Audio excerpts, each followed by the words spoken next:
I'm going to start recording this class so I can post it for the folks who weren't here in case they're still in the, part of the class. How do I turn this stuff off? And now we need to share the screen.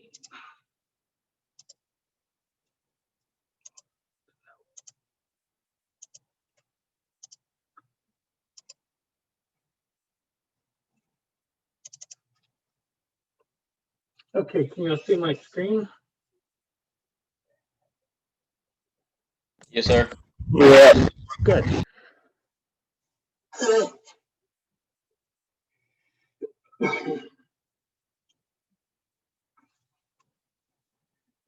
I recall, today we are talking about mending wall. Lost 4A, right? Any questions before we crank up?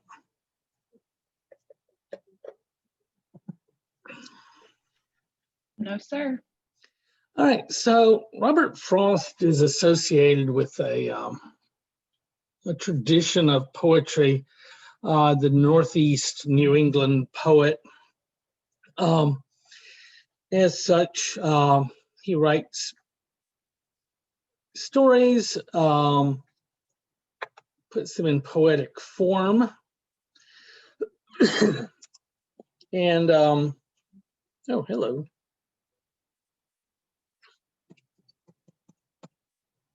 And these stories usually have at least something of a symbolic level, so that they're talking about kind of mundane life events, but then there's a larger lesson that he's trying to teach with those life events. Nope, that's wrong. Why is it doing that?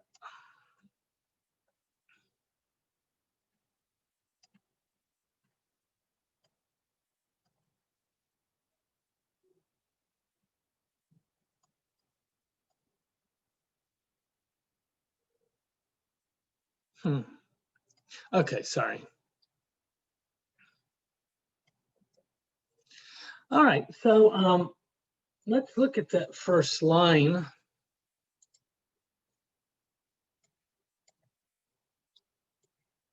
Something there is that does not love a wall.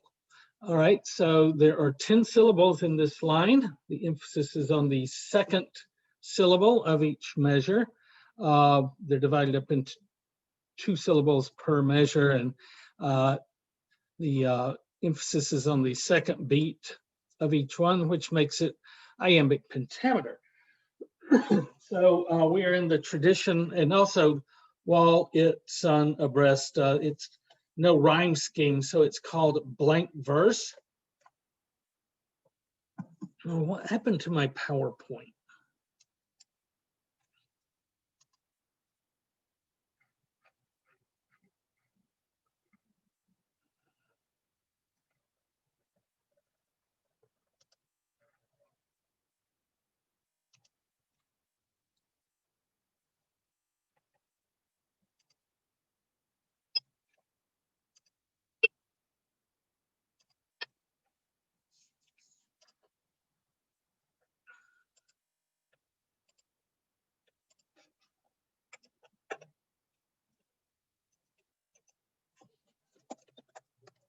God damn it.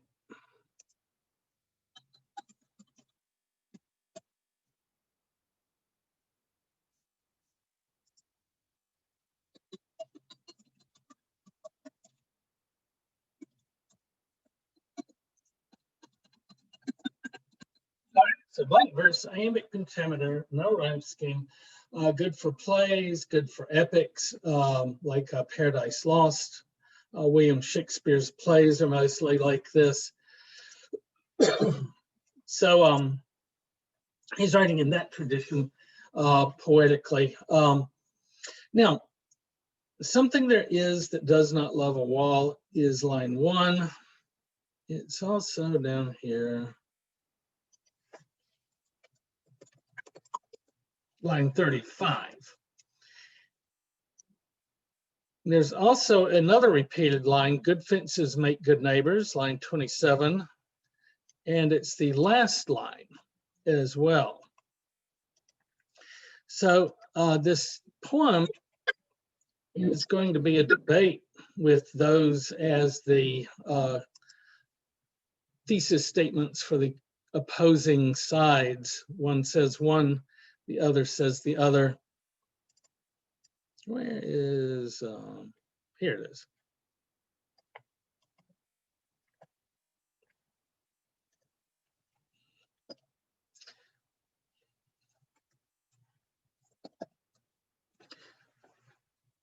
All right, so that's what's going to be going on kind of under, this undercurrent as we go through the poem. Something there is that doesn't love a wall, that sends frozen groundswell under it and spills the upper boulders in the sun and makes gaps even two can pass abreast. The work of hunters is another thing. I have come after them and made repair where they have, I have come after them and made repair where they have left not one stone on a stone, but they would have the rabbit out of hiding to please the yupping dogs. The gaps I mean, no one has seen them made or heard them made, but it's spring mending time, we find them there.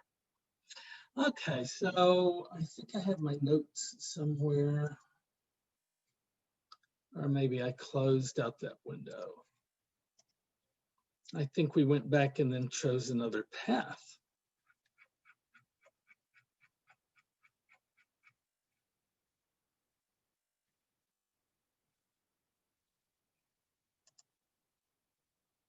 No, wrong one, sorry.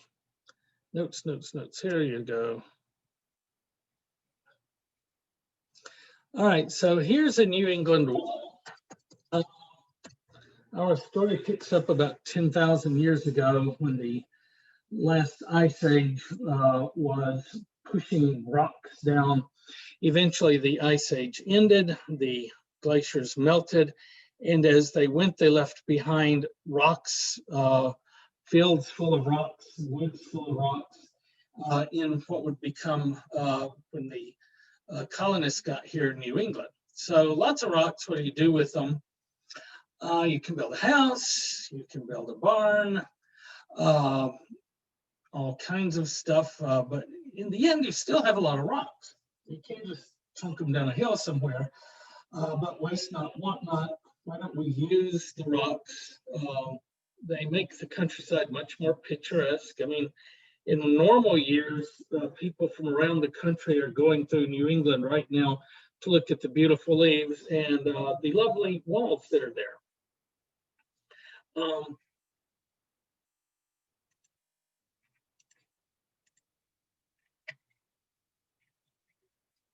Let my neighbor know beyond the hill, and on the day we meet to walk the line and set the wall between us once again.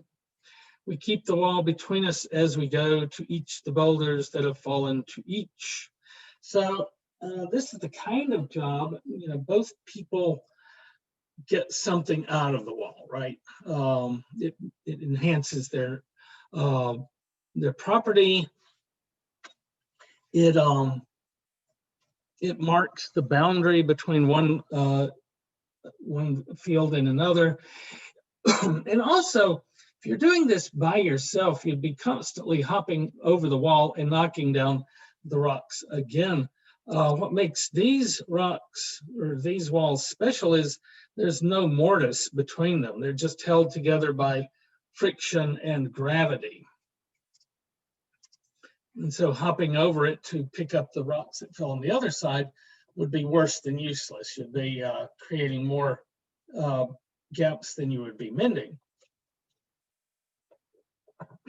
Some are loaves, and some so nearly balls, we have to use a spell to make them balance. Stay where you are until our backs are turned. We'll wear our fingers rough with handling them. Oh, just another kind of outdoor game, one on a side. It comes to little more. Here where it is,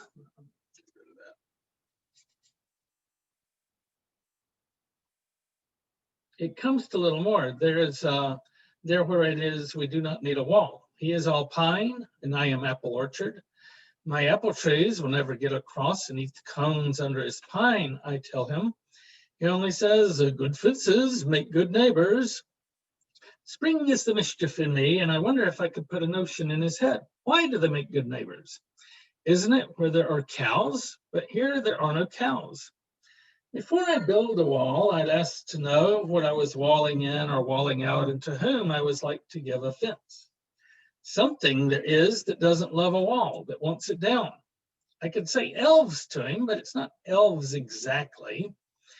And I'd rather he said it for himself, but I see him there bringing a stone, grasped firmly by the top in each hand like an old stone savage armed. He moves in darkness, as it seems to me, not only of woods and the shade of trees.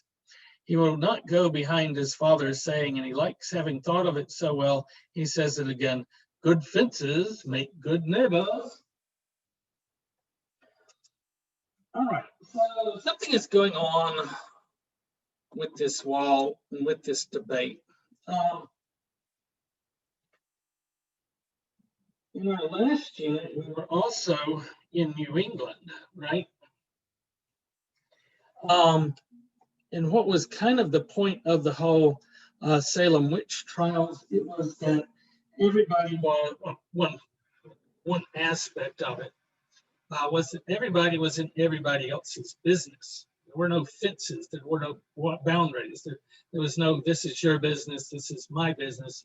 Your business is my business, and I'm going to be standing there watching through your window to watch you pray at domestic worship, like the lovely deacon. Everybody does everything out in public. And what the witch trials taught them, that their children's children understood, was it's good to have respect for your neighbors and the separateness between you and them. And this wall separates. Does that make sense?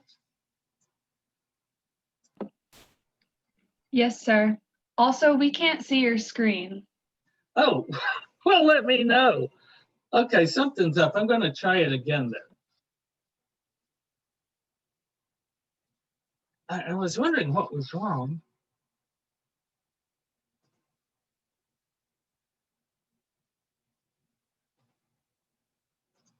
All right, how about now? Wonderful. Thank We see you. it now, yeah. Yeah, let me know if something goes wrong. I couldn't tell if you wanted us to see it or not. The way you were reading it, I couldn't tell if you were. Oh, no, I've been showing you. I guess the wall is the only thing I've showed you. Oh, but there's notes. Iambic Pentameter and the right theme. Did y'all see this? No, sir, we haven't seen anything. I turned it on, sorry. Or maybe I turned it on and then turned it off again. All right, so the debate is here. Something there is that doesn't love a wall. Fences make good neighbors. Is there, from the point of view of the neighbor, he doesn't need to make the argument, right? He just knows what his father said, and that's good enough for him. But we know that New Englanders developed their fierce sense of independence and kind of in reaction to their parents' religious fervor. It's like, oh no, we don't want to get caught up in all that again. We know how crazy our ancestors were.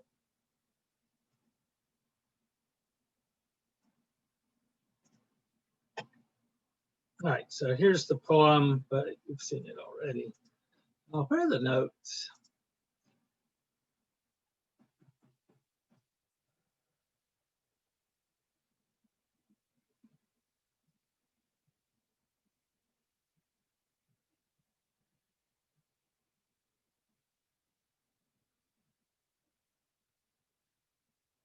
So what is it that doesn't love a wall? He's not quite able to bring himself to formulate it.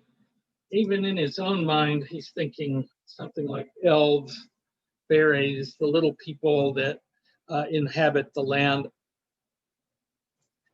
The fact is, nature doesn't really recognize our walls. Um,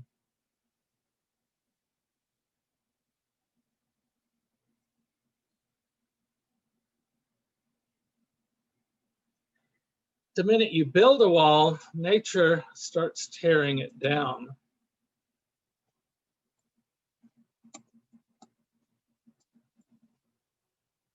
So walls have been very much in the news of late. We're putting up a magnificent wall with Mexico, and the first wind that comes along knocks the wall over because, you know, walls don't last. They're artificial. They're things we put up. If seas and mountain ranges can't keep armies out or marauders at bay, how can something humans are able to build? So if you have a wall, you have to defend a wall. So here we have the debate. Robert Frost's character says something there is that doesn't love a wall. The neighbor says good fences make good neighbors. And Robert Frost is thinking, why do we need this wall here?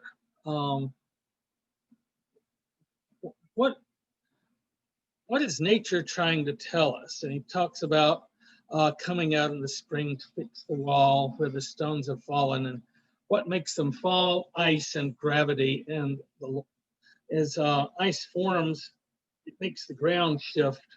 The whole ground can shift when there's ice solidly freezing the ground, because water expands, and then the ice that's formed around the stones is very slippery, so it drops the friction coefficient, and the boulders just start rolling out. So ice, for one thing, does not like the kind of wall that we build with just stones without mortar. But even roads, see our roads over the winter get they get a lot of potholes in them, especially up north.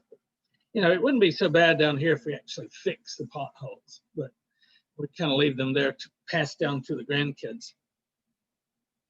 What else doesn't like the wall? Hunters, because they tear it up to get the rabbit out. Also elves, which is, I think him saying nature personified, that nature resents the wall that we have up. Why do we need good fences? And the neighbor doesn't make the argument. Frost makes the argument for him. For one thing, it's cows. If you've got cows in one field, then when they go into the other field, that's a problem. And bad fences can make bad neighbors when you have cows. My grandfather had a dairy. I don't know if he had the dairy yet when this happened, but his calf got out of the field. He did not have a very effective fence. He used, what do you call it? Barbed wire. But anyway, it was not enough to keep the calf out of the neighbor's garden, which is every farmer had a garden plot where they grew all the food for the year. So this is your cucumbers, your squash, pumpkins, all of that stuff, peas, butter beans. Here's this cow smashing it up and eating the food and just making a mess. And my grandfather's neighbor shot the calf. Well, my grandfather went into the house, grabbed his shotgun off the wall, and started walking out the door with purpose. My grandmother got in his way and said, "Who's going to feed your kids when you're in jail?" So he went back in and put the shotgun back on the wall. And I imagine at that point he fixed the fence. You see how, he wasn't going out the door to kill one of the neighbor's calves. He was going after the neighbor. So things can escalate quickly if you don't have an effective fence. But he's saying we don't need it here for cows. We don't need it to keep apple trees apart from pines. But what good would a fence do arguably there. And one thing, it would raise the property value because it's something attractive on the land. It also marks the property line. When you build the fence on the property line,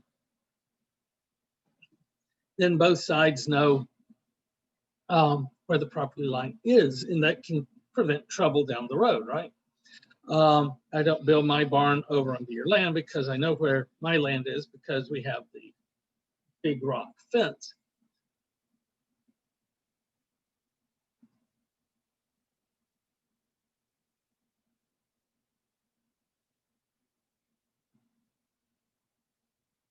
And so for the neighbor, he doesn't need to figure all that out. Why? Because he's got his father's saying, good fences make good neighbors, and he doesn't need to look behind that.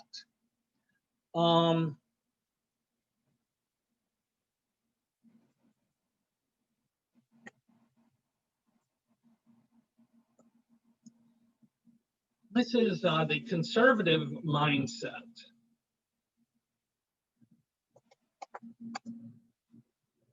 An actual conservative mindset, which is leave things the way they are unless you have to change them.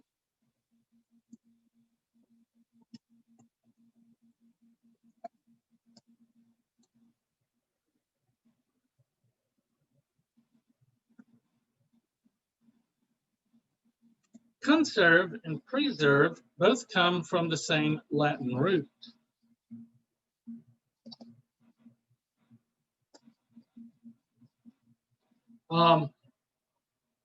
So then they mean very similar things.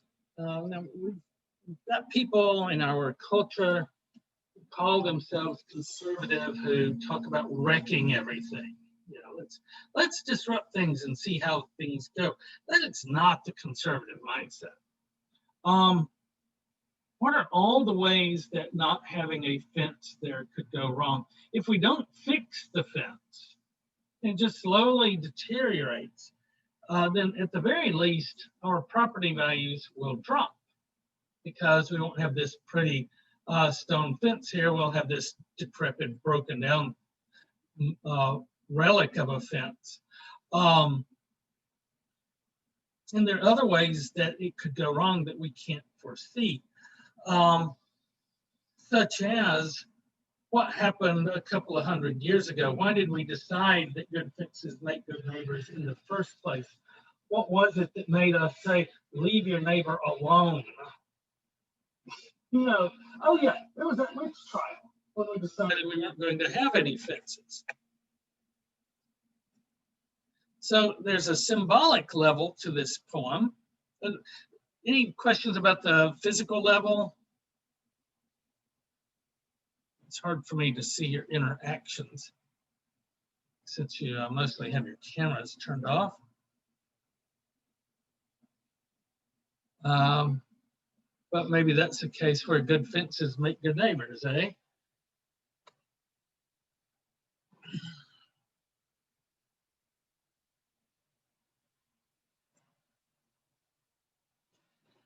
All right, so on the symbolic level, what is it that doesn't love a wall? Well, for one thing, you know, I've got my fences. Well, let's talk about other walls. There's the wall to the property that's out there, or maybe a fence. Then there is the wall of the house, which protects us from the elements, and also mosquitoes, also the neighbors, because you don't really want the neighbors knowing all your business. Another physical barrier we put between us and the neighbors are our clothes. Yeah, they're there to keep us warm, but they're also there for modesty's sake, as a barrier, kind of the last barrier between us and everybody else, the last boundary.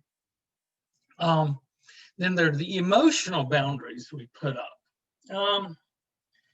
So my sister was 4 years younger than me, and She was the baby. My dad would call her that probably till he died when she was in her 40s. And he was very protective of her, very much the patriarch of the family, and had kept a close eye on her. She went to school at Tech, and we lived in Ruston, and so he was able to keep an eye on her through her college. And then she moved to Dallas and got a job. And he was just totally worried about her in the big city. What's going to happen to Gail in the big city? And one night he was calling just to, I guess, say hello or something. And she didn't answer. This was decades before cell phones, right? And he called and called. And anyway, I never got her. She said she came in a little, had been drinking and went to bed, and she woke up real early the next day, like 6 in the morning, and the phone's ringing, and it's Dad on the phone. And hello, and she says, Gil, where have you been? And she said, Dallas, Dad, I've been in Dallas. So your baby has grown up, she's moved away, she's taking care of herself, sometimes at the local bar. But she put a boundary there, right? And it's kind of, you guys are doing that right now. You're at that age where you're having to, if it were up to me, my 30-year-old sons would still be using sippy cups. It's just, you get used to it, right? Here's your sippy cup. Let me cut your sandwich for you. And slowly over the years, they, let me know, okay, it's time to back off a step and let us grow up. And that's part of growing up, is having your own identity as an adult, independent from your parents, so you can actually take care of yourself.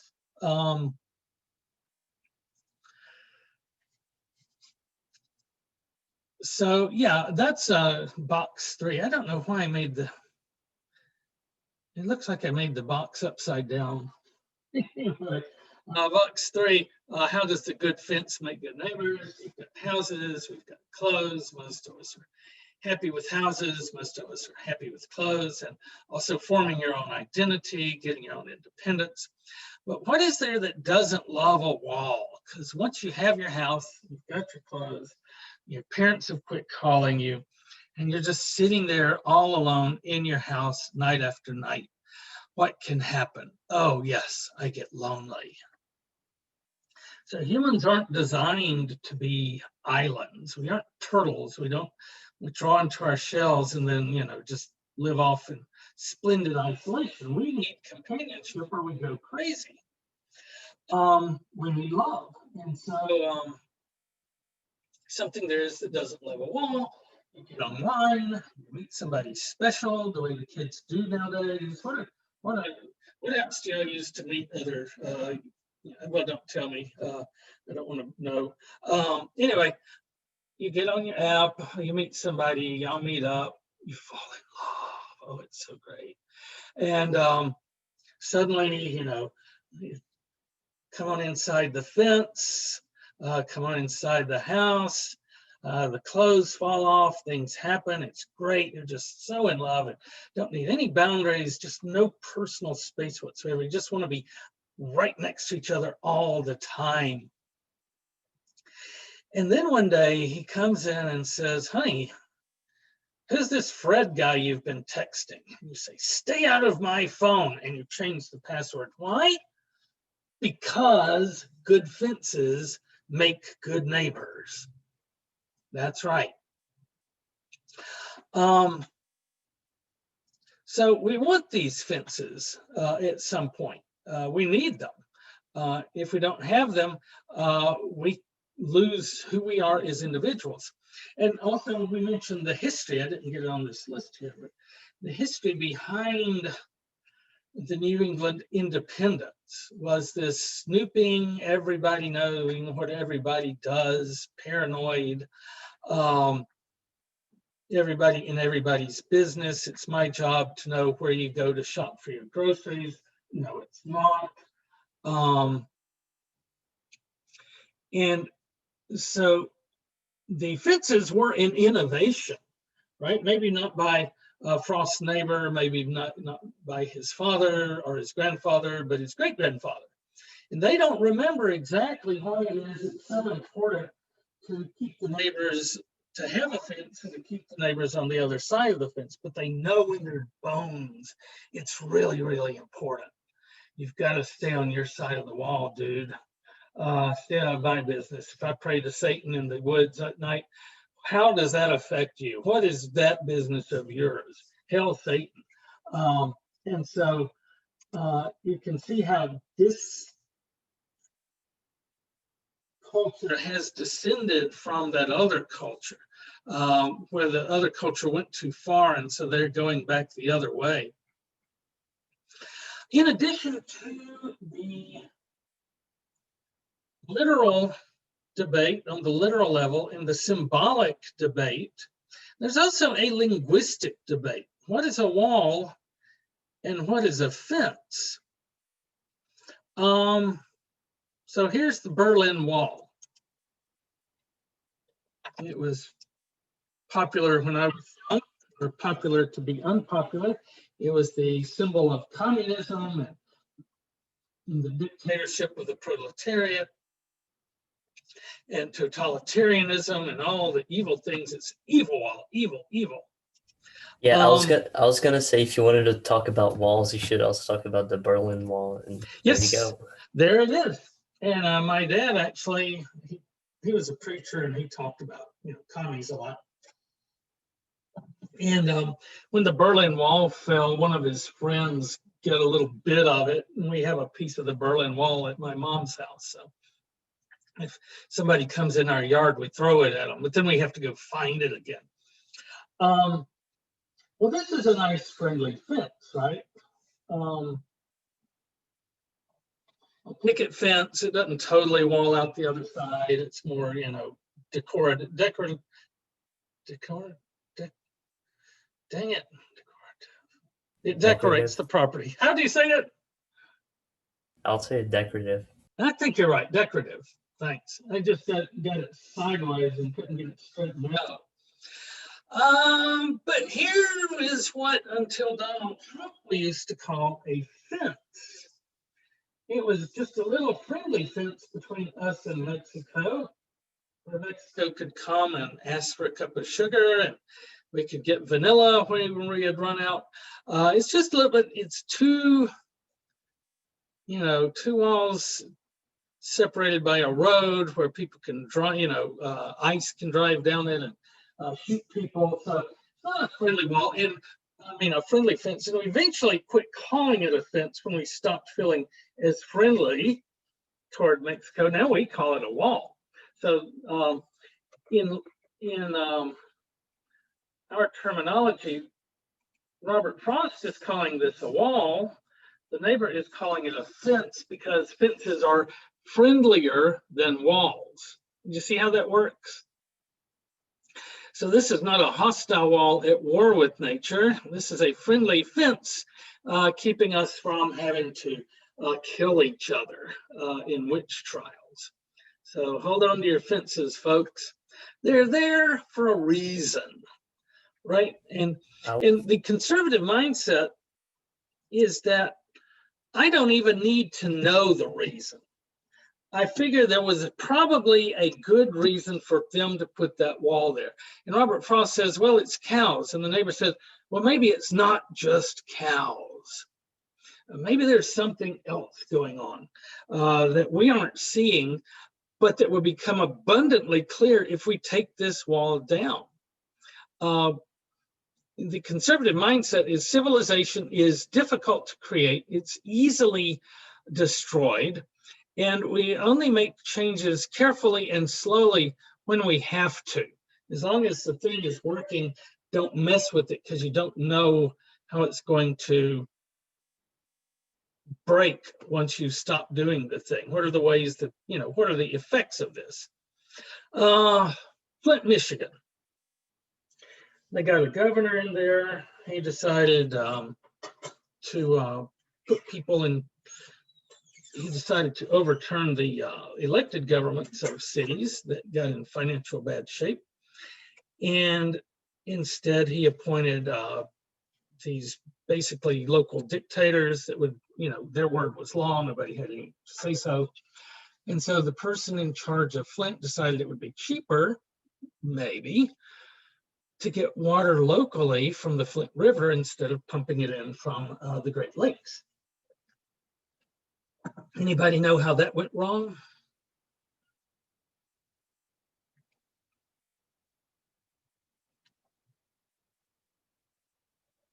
So nobody's heard of Flint, Michigan? I think they had some issues. Yes, they had some issues. Do you remember what that was? I thought they had, I can't remember exactly what it was, but I know they had lead poison. I don't know the cause, Yes. but I remember they had lead poisoning. The water that they pumped through the pipes from the Flint River was, I guess, more acidic. And there had kind of built this layer up between the lead and the water that would prevent the lead from leaching out. And the acid ate away at the pipes. And suddenly the city was flooded with lead. And it's, lead poisoning for all these people. And it's costing billions of dollars to fix. And they have the most expensive water in the country, and it's still contaminated. So what would a conservative policy have been?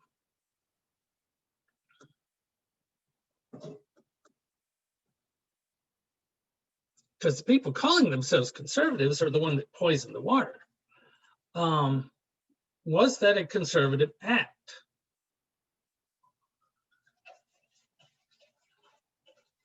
You've got water coming from Lake Erie. You're thinking about changing to bringing in water from the Flint River. What is the conservative policy in this case?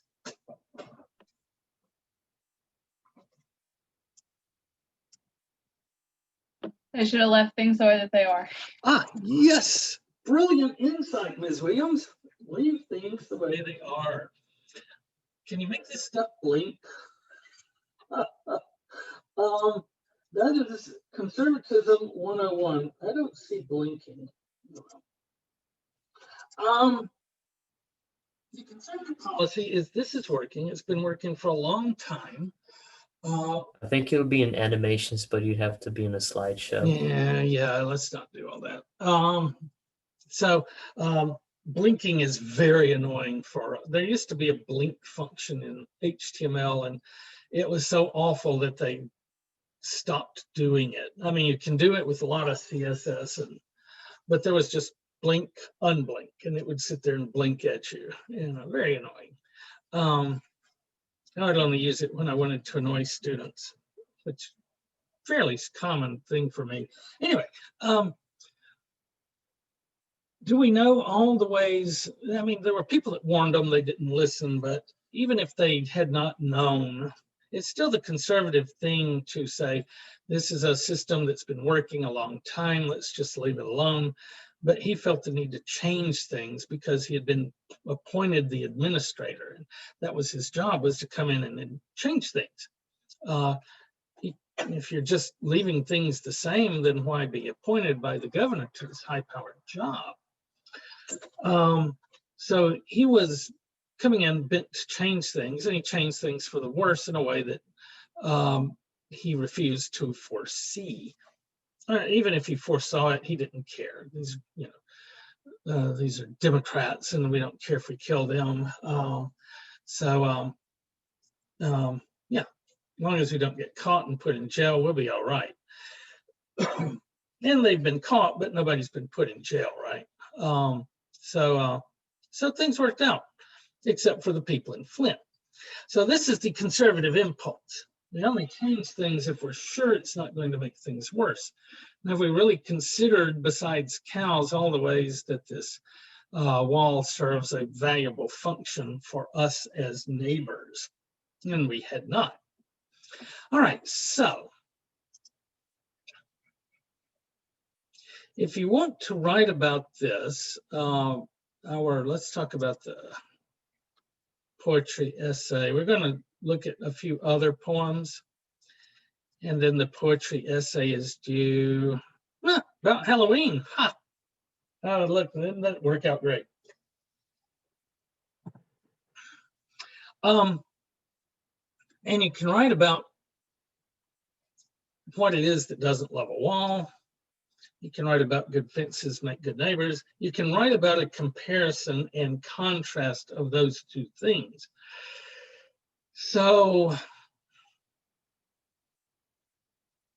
in a comparison and contrast, you have like an introductory paragraph. Then how, what is it that doesn't love a wall?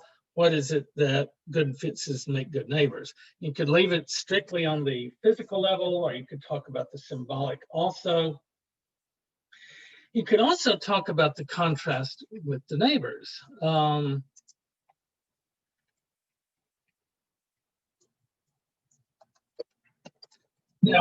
Robert Frost and the character in the story, Robert Frost, are not the same Robert Frost. He was pretty conservative himself, although seen as a bit odd by his neighbors, but, they left him alone because good fences make good neighbors. So Frost is taking the liberal approach. I got it backward.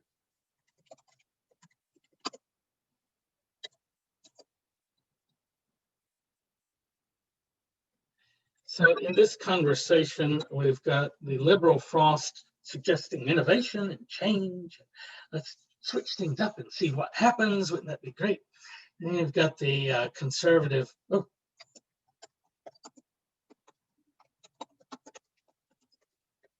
I don't really like this chore every year.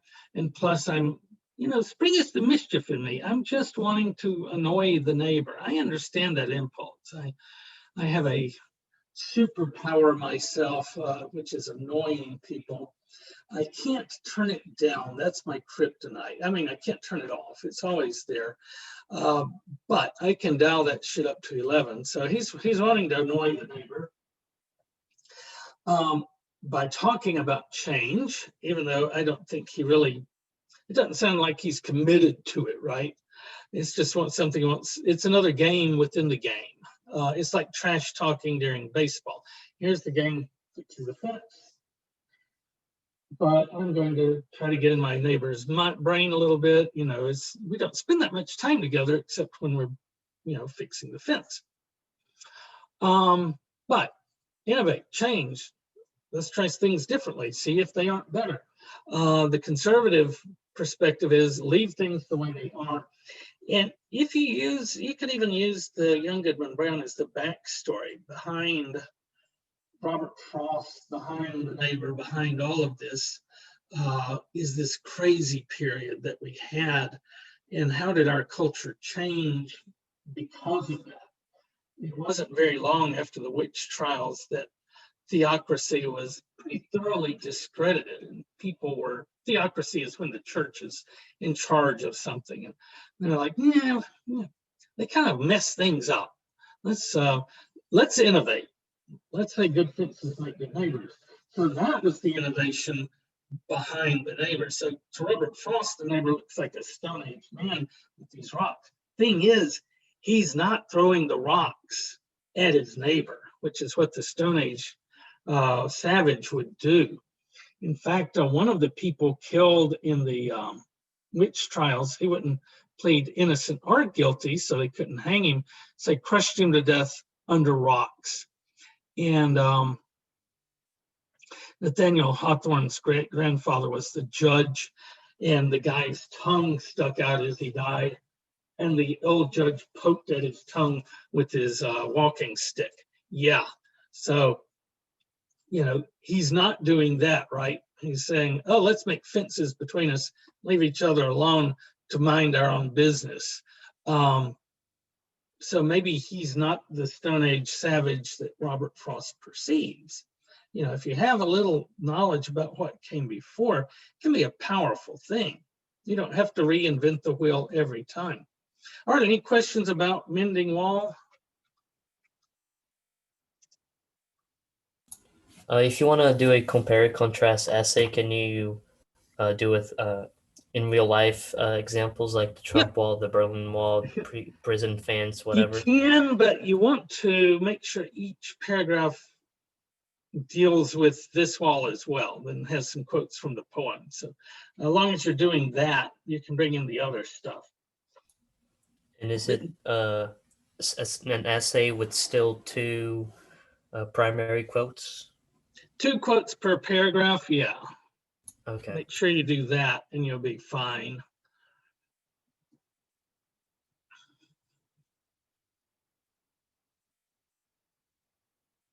Any more questions? Let's see, how do I stop sharing? You just did. Did I stop sharing? Yes. Okay, good. Well, I'm going to stop recording also, and we'll work in our groups for